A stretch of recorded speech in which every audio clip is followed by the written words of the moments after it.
What is up, you guys? It is your boy Phoenix Breton here, and welcome to today's video. In today's video, I am going to be talking about Totenreich. This map,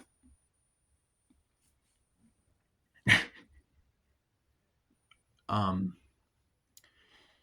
I don't really have much words. It's amazing. I don't think it's better than Ashes, but I'm not sure. They're very neck to neck to me. Which, yes, I know people are going to be like, wait, didn't you say Astra Memoriam was better than Ashes? Well, I feel like my opinion for Ashes has changed a little bit more as time has went on because I think Ashes is a really, really fun map. And there's a lot of things I really like about it, but I leave that in its own separate video specifically talking about it. But before we get into today's video, like and subscribe. We are on the road to getting to 700 subscribers. But anyways, enough said. Let's get into the video. And I'm going to start off with this. And I said this in my live stream too. Everything about this map, maybe besides the skybox, is better than Paradox Junction. Everything. The map, the Easter egg, the boss fight, everything. Everything. Everything. It's actually nuts.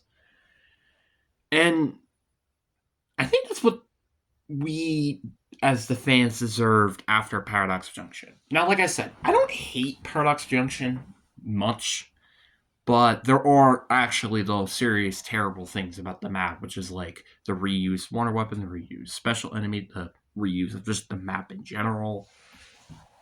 There are like the generally horrible things, but there were also good things about that map, which I just again wish was in a different map. And this map was just amazing. What Paradox failed to do, this map did way better.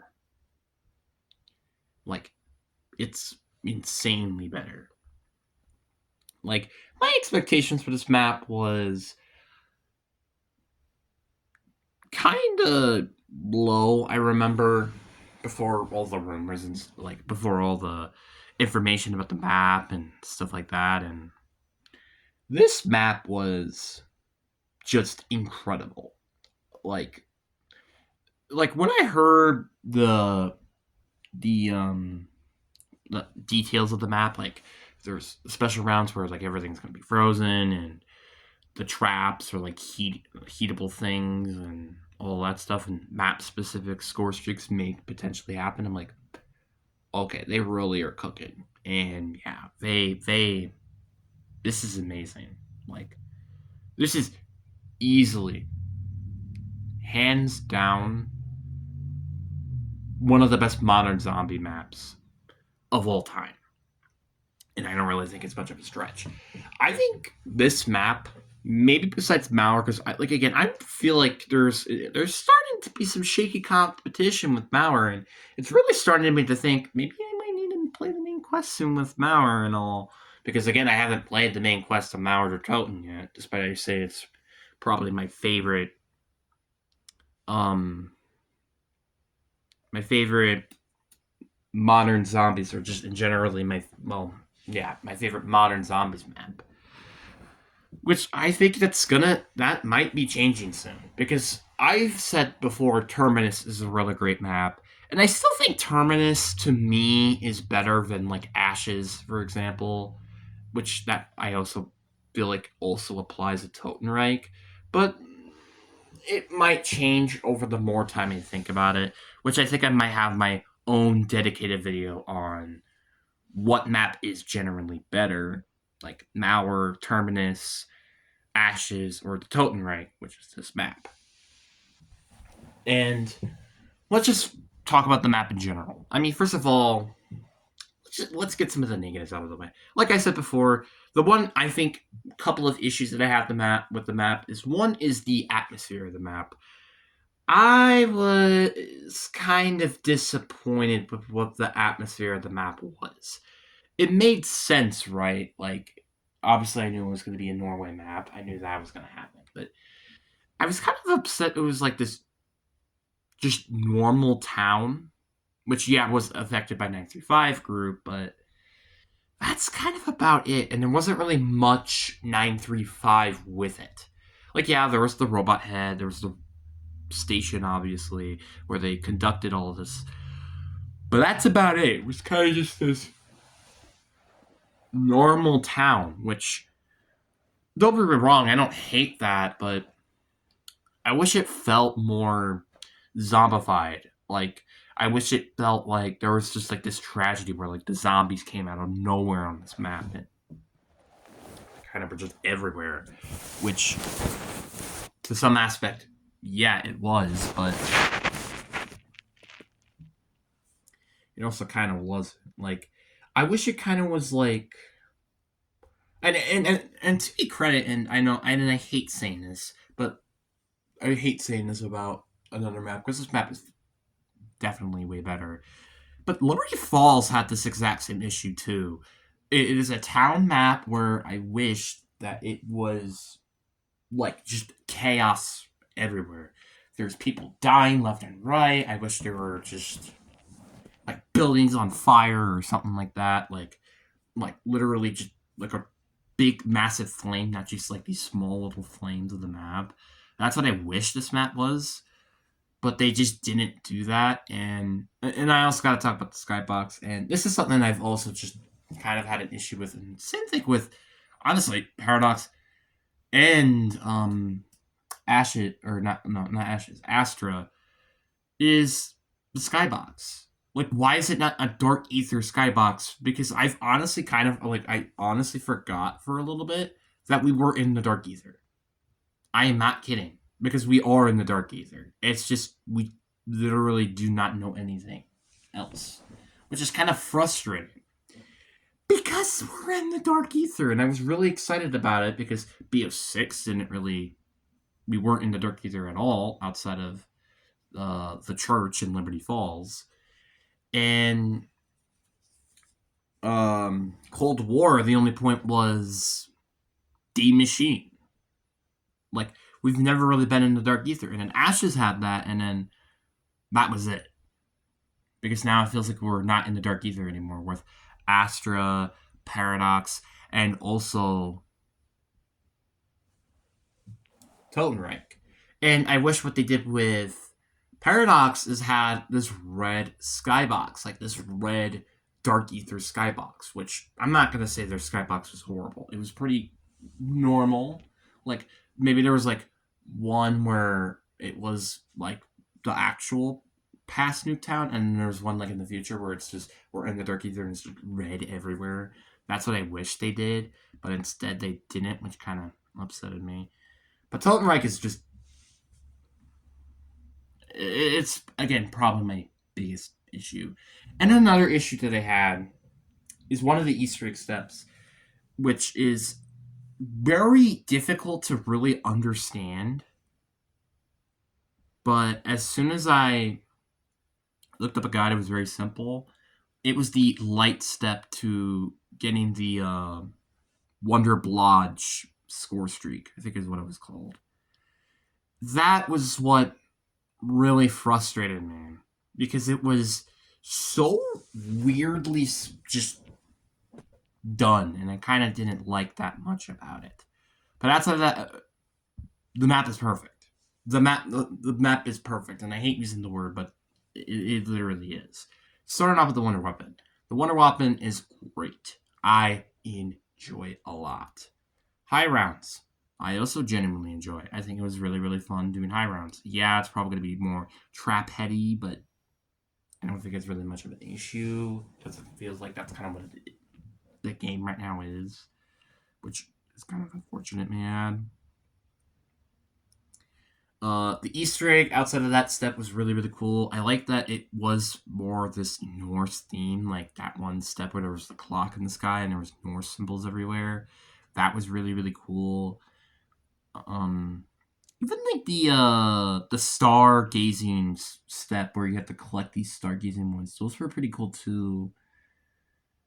It's also was a pretty decent long quest, which we just haven't had in a while, which I genuinely appreciate. Like, I think this was I didn't really feel. First of all, it isn't repetitive. That is one of the big things about this map. It doesn't feel repetitive. Like, it feels like all the steps kind of fade in fluidly, and it was really, really nice. And I didn't really feel like, okay, I just want this to be over. I never felt that during the entirety of it. I wasn't asking for more, but I wasn't asking for less either, which is something I cannot say with like Ashes, for example. Which again, I'll talk about which map is better and yada yada yada later because I'm probably gonna need a little bit of a debate on that. But the map is just insane. Like with the Easter egg, the Wonder Weapon's good, the high rounds is good. The boss fight, although I don't think it's the best, I think the Ashes one is still better to me at least. I do think it's unique, but not easy, but also really really fun because there's a lot of like these trinkets, these tips and tricks that you could do on the boss fight, which is really nice. I also really liked that it was a literal like battle between the robot and him as well. I thought that was pretty cool. Obviously, I would think it would be cool if it was like the Power Rangers, where we all had a freaking robot and we had to just like basically be in a boxing match against it, and then like eventually like we're thrown out, and then we had to like fight it like we kind of did in the fight itself. That would have been kind of cool,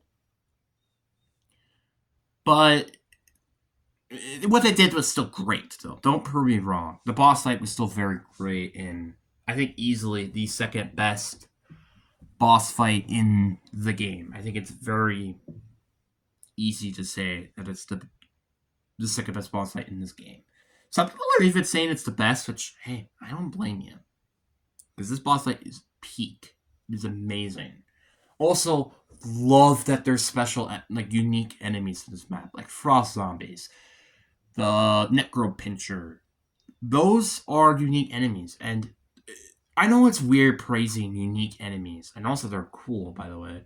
Except the frost zombies, which I'll talk about a little bit later. Like they're fine, but the necro pincher is so unique. At first, I'm like, oh, it's another one of those, projectile enemies. It has a shield. I was kind of scared. Not gonna lie, though, I was genuinely scared about this boss just being freaking OP, which it kind of depends on what weapon you take it out with. If you take it out with the Jotun Star, it's just easy. Same thing with the Mustang and Sally.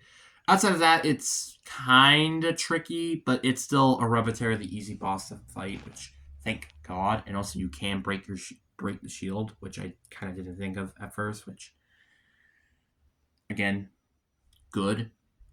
And then we got the frost zombies, which I love the special round in general. Like you have to hide indoors and stuff like that. It's a really unique way. Well, in terms of a map standalone feature, not a mode feature in the map. My complaint is it just feels like you took the toxic zombies from BO6, put them into BO7, but they are frozen enemies. That's my complaint. And when you explode, it has that frost effect. That is my complaint. Is with that enemy. It feels very similar to a toxic zombie. And even kind of the round in general too. But I'm not gonna complain much. It is a different enemy, which I praise for, but still. And another thing I have to praise about this map is unique score streaks. That is something I really love about this map is you could use unique score streaks. I also love the fishing system. The fishing system is so fun because you can get the score streaks that you need for the Easter egg in it and stuff like that. It also makes it possible to use these score streaks when you're doing the Norse like no score streak relic on when you're doing the Easter egg because that was something I was a little bit concerned about in one of the previous videos. And like, what if they use a score streak and you can't craft score streaks? Like, how are you supposed to redo the step? Like, are you just supposed to wait for the zombie to spawn it, or get it from the box, or like what? Thankfully, they have something like this in place, which is a big, huge thing. Now, I will admit, I wish there was a way you could buy it in terms of points, but it's a bit of a nitpick there. Like, again, a little bit kind of with the frost zombies as well. Just overall nitpicks, but again, I love the unique score streaks you can get on this map. And they're also really, really cool, which is just another thing I really have to appreciate. Like, this map just does everything that I wanted right. Like, this is what I wanted. This is just what I wanted. I wanted a good Easter egg. I wanted a good boss fight. I wanted a good wonder weapon that isn't and unique special enemies and wonder weapon.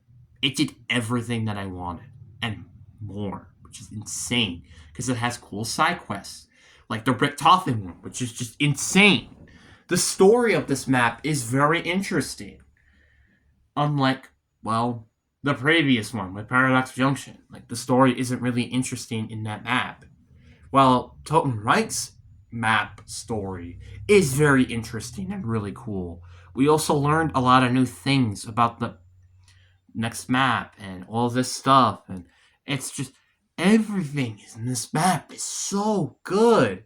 Like, it's been such a long time that a map like this has existed, and we kind of all knew that they needed to hit on this map if BO7 even had a chance to, in my opinion, compete with like Cold War. And man, this map is just insane. It is insane. And there's not much I have to say. Easily an 8 out of 10 map. Like I said, there are some issues with the map, which I kind of hate, but it's fine. Like, this map is incredible. Like, it even beat my expectations, which is kind of crazy. Like, I think it beat my expectations before all the news came out and after all the news came out about this map. That's nuts.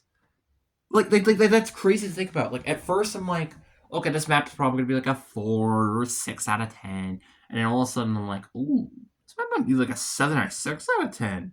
No, this is an 8 out of 10 map. This is insane to think about. Like, I'm beyond speechless. This map is insane. And I think without a doubt, it's probably in my top 10 list of COD Zombies maps that I've played. Like, because it's like, obviously Shadows of Evil is one, and then I think DE is two. Those are just insane maps that I've really enjoyed. What was another? I guess that's kind of it, really. Then in BO, and then in like the modern era, it would be like maybe Mauer. Like, right now, this order is kind of interchangeable, but right now, Mauer, Terminus, Ashes of the Damned, and Totenreich are all kind of in that mix right now at the top 6. They're all tied for the 3rd spot on my list. Which, again, it might take a little bit of a while for me to really pick on things, but I do think Terminus is better. But I don't know if it's better than Mauer. I think he probably is better than Terminus. I just don't, or Terminus is better than Mauer, but I just kind of do have to replay the map and do the Easter egg for me to really ensure of it. But yeah, honestly, actually, in fact, I think that's what I might genuinely do as the 700 subspecial is do the boss, or not the boss, but the Easter egg for Mauer. That's something I might do. Or I might do it beforehand. I don't know.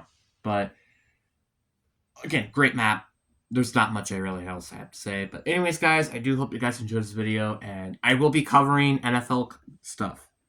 Don't worry. I just have to throw this out there because again, it came out. It was kind of it was an unfortunate timing that this came out during this time. I wish it came out like maybe like not a month later, but like a week or two later. But great. But anyways, besides that, hope you guys enjoy your day.